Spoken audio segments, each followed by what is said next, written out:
Story time de cómo mi inducción terminó en cesárea viviendo en Cuba. Y pues nada, les voy a contar el día que ingresé para dar a luz a mi bebé, a mi pequeño Isaías, y que al final nada salió como estaba esperando. Cuando llegué a las 40 semanas me hice una biometría que me correspondía para ese momento y gracias a Dios todo salió bien, todo estaba perfecto. El bebé estaba bien, tenía un buen tamaño y bueno, aparentemente todo estaba perfecto.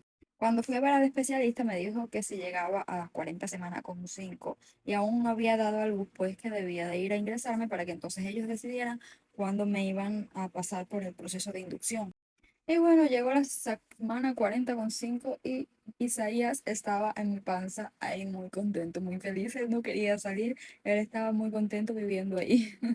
Al otro día de haber ingresado me hicieron otra biometría para ver cómo estaba todo, para entonces decidir si ya me hacían la inducción o no. Y bueno, pues me la hice y todo estaba perfecto, todo estaba bien. Él continuaba muy cómodo en la semana 40 con 6. Y la doctora decidió pues comenzar con la inducción al otro día, o sea, cuando tenía 41 semanas. Y bueno, llegó el gran día. Yo estaba desesperada porque llegara. Yo creo que nunca había tenido tantas ganas de tener dolores en mi vida como ese día. Yo solamente quería conocer al bebé, tenía ganas de ya tener contracciones, de tener dolores, de tener al bebé.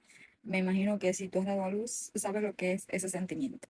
Ay, pero cuando bajé a la sala de inducción, ahí fue donde de verdad comenzó la película. Lo primero, cuando bajo para la sala de inducción, es que me tenía que quitar la ropa interior y quedarme solo con la bata. Eso me pareció normal porque imagínense ustedes, yo no iba a una fiesta, iba a dar a luz. Lógicamente, esto es Cuba, hospitales públicos, entonces habían un aproximado de 8 embarazadas allí esperando para ser inducidas para comenzar a dar a luz. Pero aquel lugar tenía una pinta que usted no se imagina. La higiene de aquel lugar dejaba mucho que desear. El olor era horrible, todo estaba sucio. El baño, no les puedo ni explicar. No existen palabras que yo pueda decir aquí que no me quiten la cuenta. La ducha era literalmente un hueco en la pared donde salía agua. Literal, ni siquiera un tubito pequeño para que saliera el agua por ahí. La pared tenía moho. Yo creo que si una embarazada o una parida o alguien se bañaba ahí, yo creo que era más la infección que agarraba en ese lugar que realmente la infección que podría agarrar en otro lugar, o sea, en un hospital. Y para colmo, había una embarazada que llevaba más de 24 horas allí en inducción. Hasta donde yo sé, cuando se cumplen las 24 horas de inducción, en- tienen que hacerte la cesárea. Y esa embarazada llevaba allí 24 horas de inducción. Spoiler, hicieron la cesárea como a las 5 de la tarde, o sea, más de 24 horas. No les había comentado que había entrado a la inducción a las 8:30, a la sala como tal, porque fui una de las últimas embarazadas en llegar.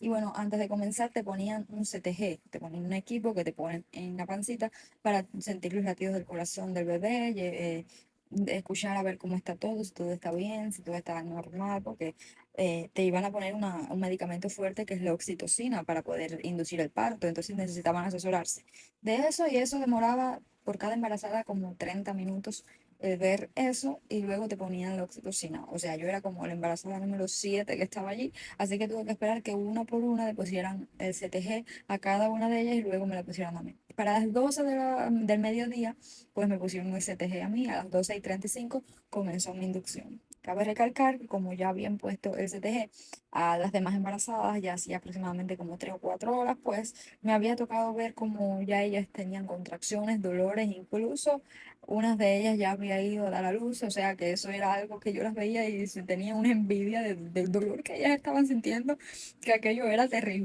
Como nos hacían entrar sin teléfono, ni reloj, ni nada, pues perdimos totalmente la noción del tiempo. Yo asumo que aproximadamente alrededor de las 4 de la tarde nos hicieron la primera revisión y yo tenía uno de dilatación. Se despertó mi bebé. Y bueno, me había quedado de que había dilatado un solo dedo. Prácticamente nada, a las 4 de la tarde. Y después, como a las 5 de la tarde, pues nos rompieron la fuente a todas las embarazadas que no habíamos roto fuentes, entre ellas yo. Y ahí cada cochinada superaba a la otra cochinada, porque ya que habíamos visto baño, sala, ay, pues no, aquello no era nada. La camilla donde nos explotaron la fuente, donde nos rompieron la fuente, pues era una arriba de la otra, rompían la fuente. O sea, que yo me acosté sobre el líquido de otras embarazadas.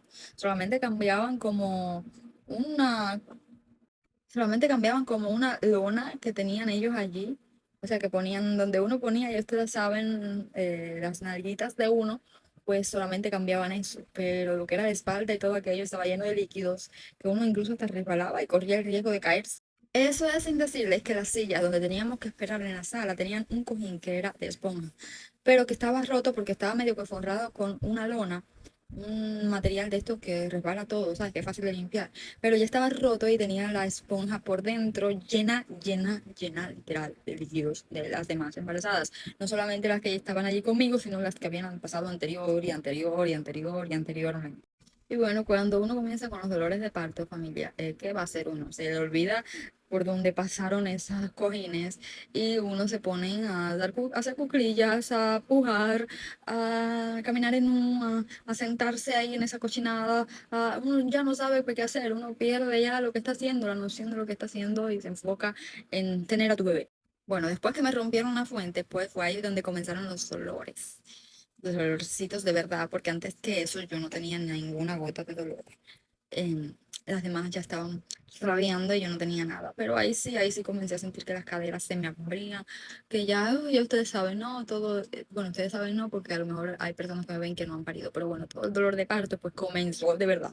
Ya para ese entonces quedábamos como unas 3 o 4 en la sala, ya se habían ido como tres. Y bueno, no sé decirles qué hora era, pero bueno, llegó la noche y ya yo estaba allí todavía, en aquel lugar, ya éramos tres literalmente, las que quedábamos allí con dolores y con casi nada de dilatación, porque la revisión que me hicieron tenía 2 de dilatación, prácticamente nada. Familia, y yo con dolores de parto.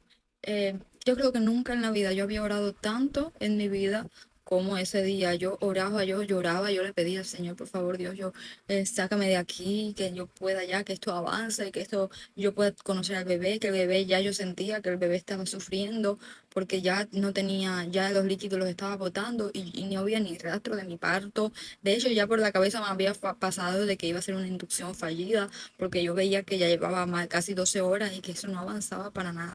Bueno, llegó la madrugada, ya solamente quedábamos tres todavía allí. Luego, no sé a qué hora de la madrugada, una de las que estábamos allí llamó a la enfermera la revisó y parece que estaba en trabajo de parto.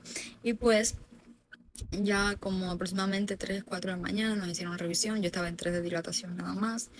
La otra que había quedado conmigo creo que tenía 1 o 2, o sea, estaba peor que yo. Y pues nada, como a las 4 de la mañana volvieron a hacernos eso y ya. A las 7 de la mañana nos hicieron la última revisión en el cambio de turno y yo seguía en 3 de dilatación. Y ahí fue cuando me dijeron que ya que yo iba a hacer una inducción fallida. O sea, que me preparara para cesárea. Y me dijeron en ese horario, no comas nada, que tú eres cesárea. Realmente para mí fue un alivio por lo menos saber que iban a ser por cesárea, porque ya yo necesitaba tener una respuesta. Yo no quería que mi bebé siguiera sufriendo, y yo tampoco. Así que nada, le di gracias al Señor porque Dios sabe por qué hace las cosas. Y bueno, si te interesa la parte 2 de la parte de la cesárea, pues déjame dicho en los comentarios y te hago una segunda parte de este story time.